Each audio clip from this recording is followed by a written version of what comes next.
लेकर खुद के बड़े प्यार से समझाता हूँ कि नहीं। इस दिल्ली में इस तरह के मुद्दे पर ऐसे आयोजन की जगहें भी बहुत सीमित होती जा रही हैं। अच्छी बात है कि प्रेस क्लब है जहां पर आकर लोग अपनी आवाज़ उठा सकते हैं। 1000 दिन से उमर खालिद जेल में हैं। 1000 दिन हो गए, ना तो ट्रायल शुरू हुई ना ज़मानत मिली। हमने तमाम बहसों में, कानून के फ़ैसलों में यही पढ़ा और समझा, अदालतों की टिप्पणियों में देखा और जाना कि ज़मानत अधिकार है और जेल अपवाद है। लेकिन 1000 दिन उमर खालिद के जेल में ही हो गए।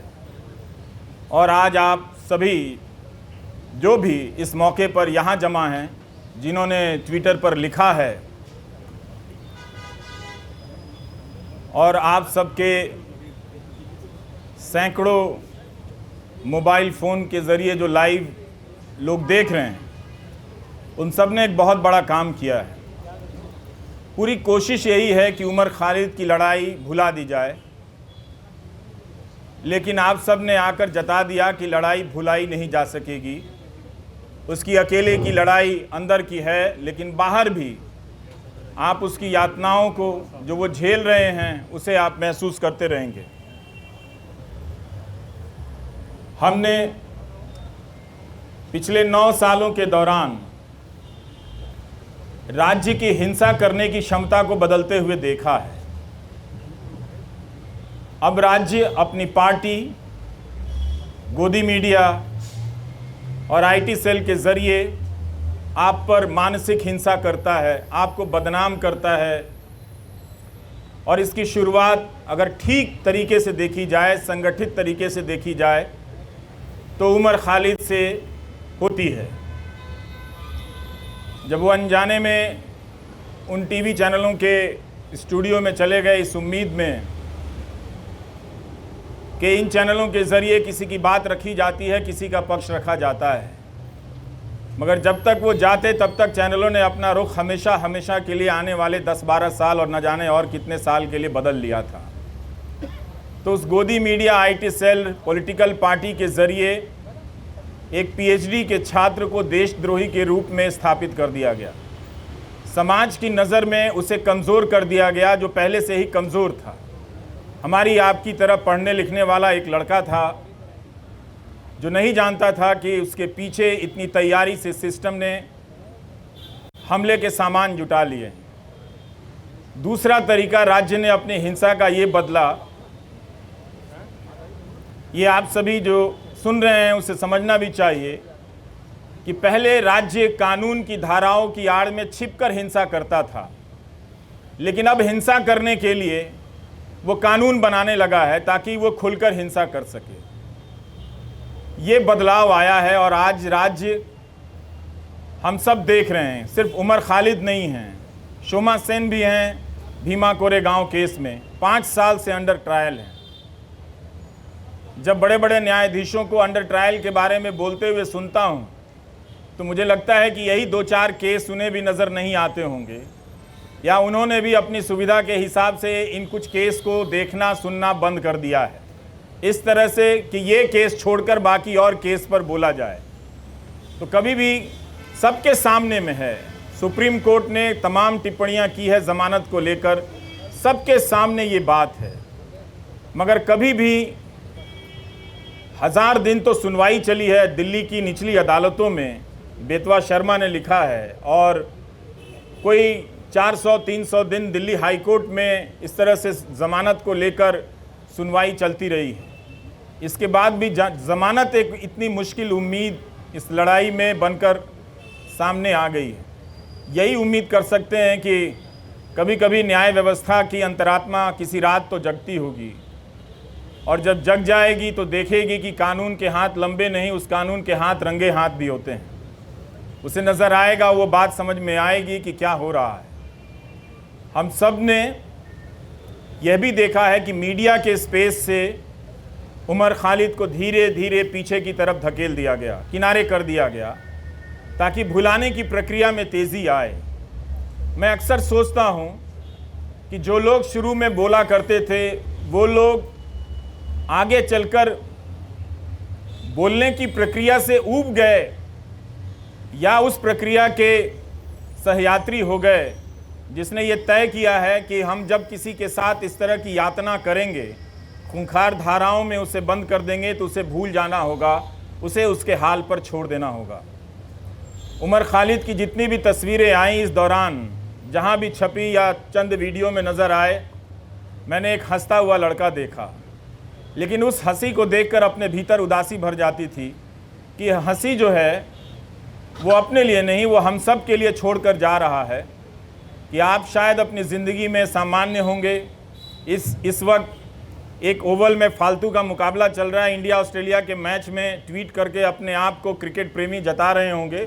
जता सकते हैं, बिल्कुल अपनी ज़िंदगी जी सकते हैं और ज़िंदगी को उसी रोशनी और संगीत के साथ जी सकते हैं। मगर याद करने का जो फ़र्ज़ था नागरिकों का, बहुत लोगों ने भुलाया और ये होते हुए हमने देखा। उनके लिए एक ऐसा विषय बन गया जिस पर लिखना, जिस पर बोलना राज्य से टकराने के जैसा हो गया। वो अपना हिम्मत हारने लगे। लेकिन यहाँ आकर यही लगा कि शायद मैं उन 2-4 लोगों की परवाह कर रहा था। आप हज़ार लोगों को, सैकड़ों लोगों को नहीं देख रहा था जो आप राज्य से लड़ रहे हैं। राज्य कई तरह के सेंसर लगा रहा है, लेकिन फिर भी आप बातों को पहुंचाने के लिए अपने कैमरे हाथ में थाम कर उठाकर खड़े हैं। ये बहुत बड़ी बात है। मैं याद करना चाहता हूं उमर के साथ आज बेतवा शर्मा को भी, जिन्होंने दिल्ली दंगों के मामले में शानदार रिपोर्टिंग की, आज भी की है बेतवा ने, और पहले भी सफूरा के मामले में उन्होंने शानदार रिपोर्टिंग की, और जिसकी वजह से लोगों ने जाना कि नताशा नरवाल, देवांगना कालिता, इन सब के साथ क्या हो रहा है।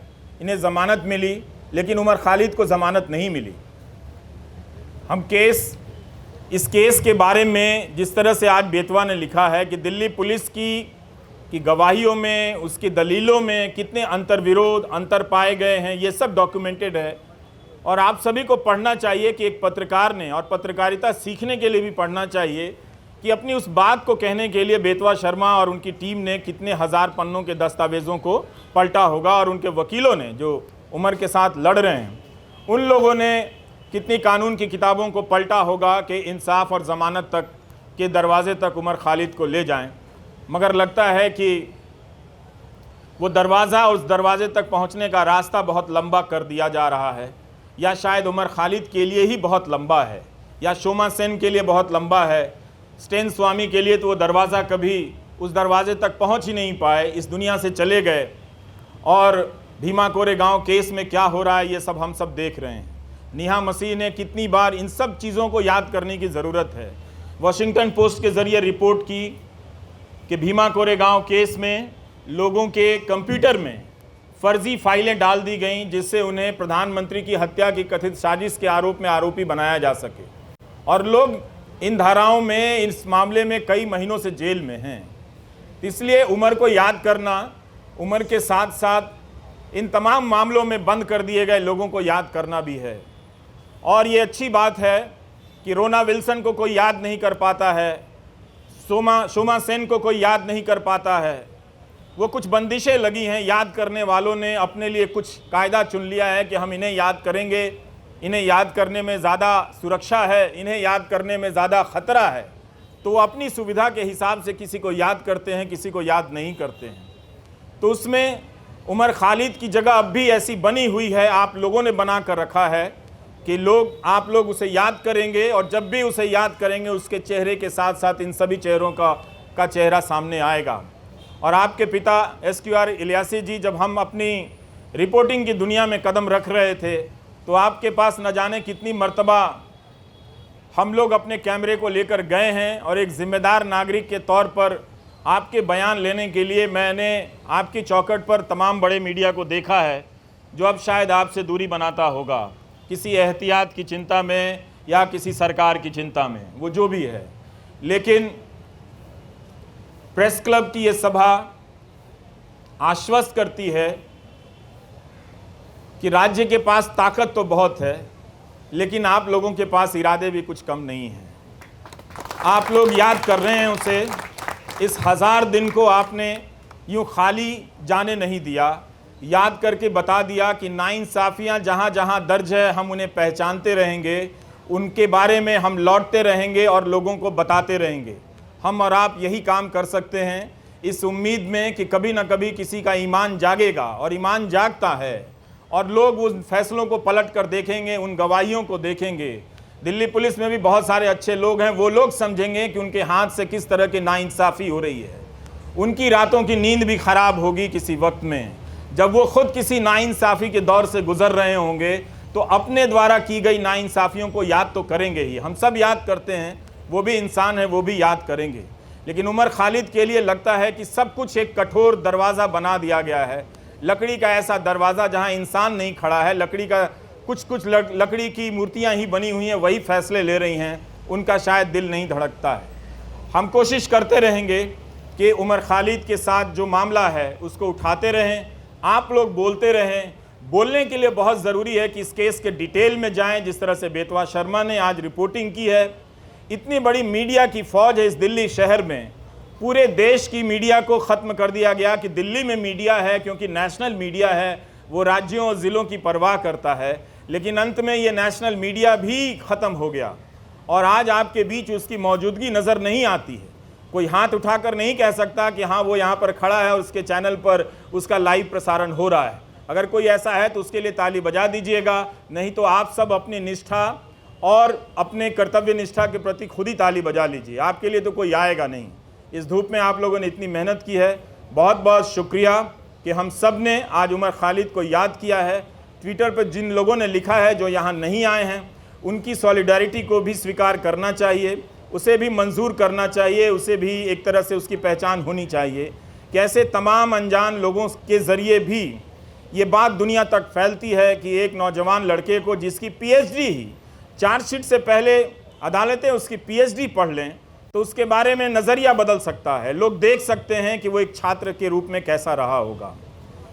उमर खालिद की दोस्त आकांक्षा अपेक्षा प्रियदर्शनी का मैं एक नोट पढ़ रहा था कि जब वो मिलने गईं और उमर खालिद ने बताया कि कोविड के दौरान सुप्रीम कोर्ट के आदेश से कई लोगों को जेल से बाहर जाने की इजाज़त दी गई, और जब वो लौट कर आए तो उन्होंने पूछा कि आप अभी तक यहीं हैं।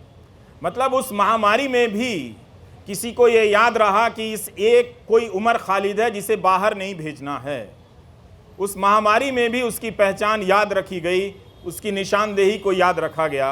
इस तरह की नाइंसाफ़ियाँ जो एक आम कैदी को मिलनी चाहिए वो भी उसे नहीं मिलती नज़र आ रही हैं। ये बहुत चिंता की बात है। और जब तक ये है, अदालतों के मंच से बड़े बड़े न्यायाधीशों का बोलना हमें खाली सा लगता है, हल्का सा लगता है कि वे अंडर ट्रायल और अधिकारों की बात बहुत संजीदगी से करते हैं। कई बार ऐसा लगता है कि शायद वो बात कहने के लिए करते हैं, नहीं तो ये बात अपने फैसलों में ही पलट कर देख लेते कि जब सबके लिए वो फैसला हुआ था तो क्यों इस व्यक्ति के लिए, क्या वो व्यक्ति इतना ज़्यादा खतरनाक है। मीडिया अगर धारणा बना देगा, गोदी मीडिया का एक एंकर रोज़ दंगाई मानसिकता फैलाता है, उसके खिलाफ कोई कार्रवाई नहीं हुई, और उस तरह के एंकरों से किसी को देशद्रोही बना दिया जाता है, उस पर राज्य व्यवस्था और न्याय व्यवस्था उसे लेकर इतना क्रूर हो जाती है, कोई दया भी नहीं दिखाती है, उसका प्रदर्शन नहीं करती है। हमारे तमाम न्यूज़ चैनलों के एंकरों ने बुलंदशहर के मामले में क्या हाल किया आप सभी ने देखा होगा। वो कल्पना कर लेते हैं कि मूर्तियां जिन्होंने खंडित की वो किस समुदाय के हों, वो रिपोर्टिंग अब नहीं करते हैं। इसी तरह से उन्होंने उमर खालिद के बारे में कल्पना कर ली और उसे वास्तविकता में बदल दिया। ये तो गनीमत है कि वहाँ की पुलिस डिपार्टमेंट को ये बात समझ में आ गई कि कुछ खतरनाक चीज़ें हैं। वो अपराधी पकड़े गए और उनके धर्म का नाम का धर्म कुछ और निकल आया। नहीं तो पता नहीं वो एंकर उस घटना के बहाने इस समाज में कितनी जहर और कितना आग फैला दिया होता, और किस तरह के खेल खेले जा रहे हैं इस तरह से। तो इन बातों को देखना है, समझना है कि उमर खालिद एक बहुत बड़ी साजिश का शिकार हुआ है, जिसके तहत तंत्र ने अपना पहला परीक्षण किया कि क्या किसी निर्दोष छात्र को इस तरह से चिन्हित कर, देशद्रोही बताकर, उसे एक तरह से देश के लिए खतरे के रूप में प्रोजेक्ट कर उसे जेल की सलाखों के पीछे भेजा जा सकता है। और ये उनका परीक्षण उमर खालिद के मामले को देखकर या भीमा कोरेगांव के केस को देखकर लगता है कि सफल हुआ। सत्ता ने लोक लाज की परवाह भी छोड़ दी है। स्टेन स्वामी के निधन के बाद भी उसे कोई फर्क नहीं पड़ा, किसी बात का कोई फर्क नहीं पड़ रहा। यही आज की सरकार का उसकी समझ है या उसकी पहचान है। हम सबको ये नोट करने की बहुत ज़रूरत है।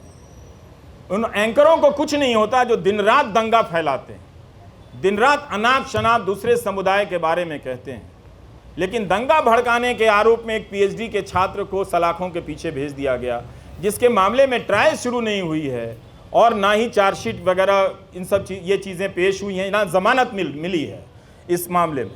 तो हमें ये इस अंतर को पहचानना है कि कुछ लोगों को दंगा फैलाने की खुली छूट मिली हुई है, गोली मारने के नारे लगाए जा रहे थे। वो कौन लोग थे जो इस कानून को लेकर आए और आज तक इस कानून को लागू नहीं कर सके। इस कानून को लागू करने के नियम तक नहीं बनाए गए, लेकिन 2019 के दिसंबर में आप जाकर देखिए लौटकर, तो इस तरह से सब कोई चिल्लाता था, चीखता था सरकार की तरफ से कि इस कानून को सूर्योदय से पहले ही लागू हो जाना चाहिए, ताकि दिन के निकलने से, सूरज के निकलने के साथ ही हम सब इसे लागू करें और देश को बचा लें। मगर अब उस कानून का नाम वो उन इलाकों में ही जाकर नहीं लेते। अब उस कानून का खौफ मणिपुर में भी पैदा हो गया है।